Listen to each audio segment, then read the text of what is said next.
Gusto mo ba na mawala ang galit niya at tampo sa'yo at babalik siya at mamahalin ka niya muli?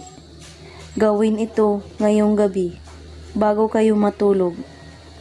Kailangan mo ng buti, kahit ano, plastic man o glass ay pwede. Dapat tapat ang iyong paggawa sa ritual na ito. Kumuha ka rin ng papel at isulat mo sa papel ang pangalan niya at apelyido. At sa likod, isulat mo ito, Access Cuermo, at sunugin ito kasabay ng isang dahon ng laurel at ilagay sa buti ang abo nito. At kumuha ka ng kandila at sindihan mo ito at ibulong ito sa kandila ng 7 beses. Pangalan, Access Cuermo.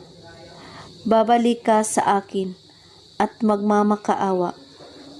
At pagkatapos, ihipan mo ang kandila at ang natira nito, ilagay ito sa buti.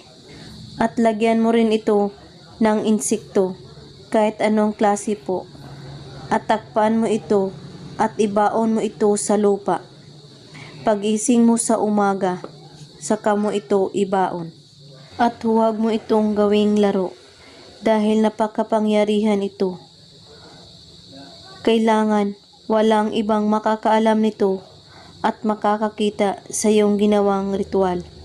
At kailangan gumawa kayo nito, buo ang inyong paniniwala, walang ibang iniisip at pagdududa. At kung may katanungan po kayo ay magko-comment lang po sa ibaba. Maraming salamat sa panonood.